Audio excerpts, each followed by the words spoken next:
روبروی گخ یا وокزال این ساختمان ساخته شدن. خیلی ساختمان زیبا دیدنی جالب و ما میریم نصیب باشه داخلی یا درونی وокزالی راه آهنی شهر دورتموند.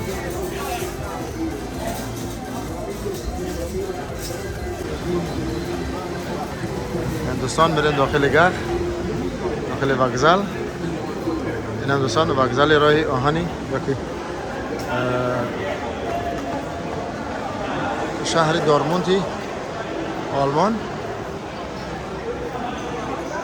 چندین مغازه ها و دیگر چیزا و این طرف هم جای بلیت، جای تابلو یا چی که میگن میرن هر طرف اینجا نوشته میشه و این طرف هم اینفورماسیون سلوژبا و میریم دیگه طرف های شهر. مغازه اکسپرس راسمان.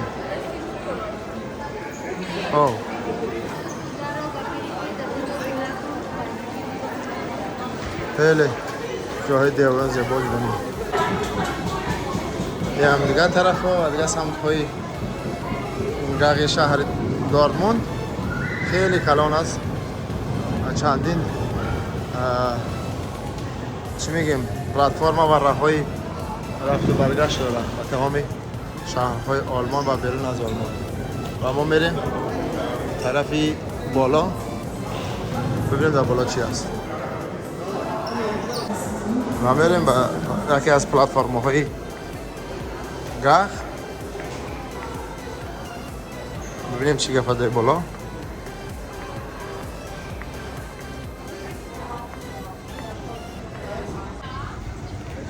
اینم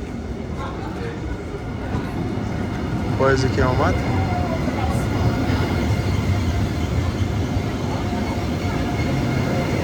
ما میریم دیگه طرف های شهرهای کلانی آلمان. میریم دوستان میریم دیگه طرف ها خیلی کلان است. دیگه 16 17 18 20 23 فوت برای 26 یا 27 تا چی دارش است پلتفرم یا که راه و تمام شهرها و دیگه دولت های اروپایی. و ما میبرویم از پلتفرم ها طرف گخ بیرون میبرویم نگه گفتی گفت که ابک نبینی وокزال های معمولی اروپایی بمیشن. و دوستان میریم دیگه طرف ها دیگه سمت ها و میبینیم که با ما چی چیز را ما دیده میتونیم و به نوار کشیده. این هم جای مرکزی و این هم نگاه چیوش خوردنی باب دارن. خب این طرف هم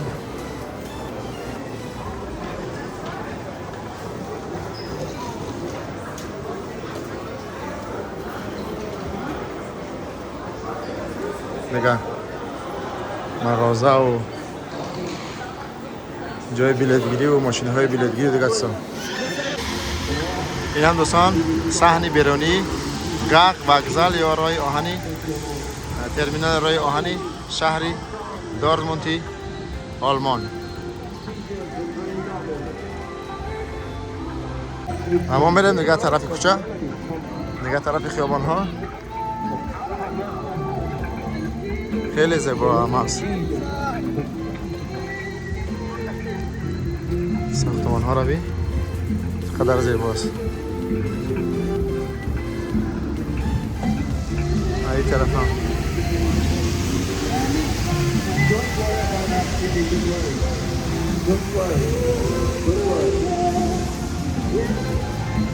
اینجا جای فنات های فوتبال کلوبی بروسیا دورتموند. میریم دیگه بالاتر. دوستانی عزیز این هم از زاویه دورتر از کوچه های دیگر وокزال یا گخ یا ترمینال راه آهنی شهری دورتموند آلمان. چنانچه دوستان گفتیم امروز خیلی هم بارانی هم است. چه ساختمان های زیبا. شاید کدام کلیسا یا ساعت باشه در شهر دورتموند آلمان. ما میریم دیگه طرف ها. این هم هتل یا گاستینیتس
مثال زیر زمین ها مانندن به ایستگاه های مترو. اینم میگه ساختمان ها و جاده.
شهر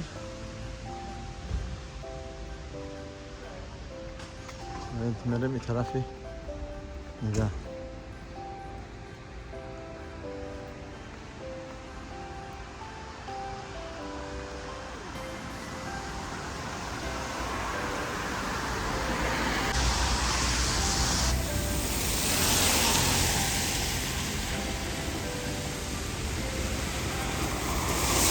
میگه خطر دیگه پاییزی شهری دورتموند. دوستان عزیز، در کوچه یکی از کوچه های شهری دورتموند میگشتم که یک چیز جالب دیدم. ببینید دوستان، آلفرد ریباسا کدام فوتبالیست بوده سالهای 56 1956 میلادی و 1957 میلادی قهرمانی آلمان شده است. و در اینجا در این کوچه ستاره همان شخص، همان فوتبالیست رو برای یادگاری یا یادداشت همان شخص در اینجا ایرا نصب کردن و چسباندن که تا که مردم ایرا ببینن و یادی از او فوتبالیست کنن. ببینن چقدر فوتبالیست ها یا مردم آلمان قدر میکنن.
و زنگوله دائمی را برای همیشه روشن بسازید تا که برنامه‌های آینده ما را نیز بیننده باشید.